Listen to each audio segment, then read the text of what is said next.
హైదరాబాద్లో జీహెచ్ఎంసీ ఎన్నికల ప్రచారం ఎంత జోష్గా జరుగుతుందో అంతకంటే ఎక్కువగా మద్యం అమ్ముడవుతోంది. 15 రోజుల్లో 247 కోట్ల రూపాయల అమ్మకాలు జరిగాయంటోంది ఆబ్కారీ శాఖ.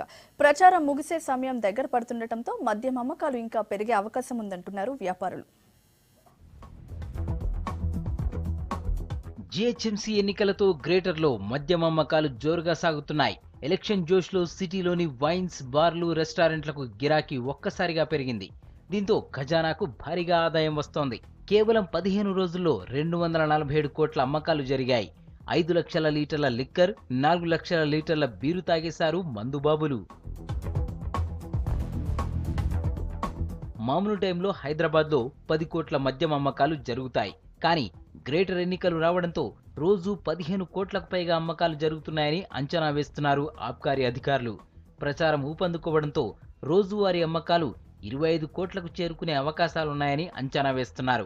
పొరుగు రాష్ట్రాల నుంచి నకిలీ మద్యం, చీప్ లిక్కర్ భారీగా దిగుమతయ్యే అవకాశం ఉండడంతో చెక్పోస్టుల దగ్గర తనిఖీలు ముమ్మరం చేశారు. ఎన్నికల క్యాంపెయిన్ ముగిసేందుకు టైం దగ్గర పడుతుండటంతో మద్యం అమ్మకాలు మరింత పెరిగే ఛాన్స్ ఉందంటున్నారు లిక్కర్ వ్యాపారులు.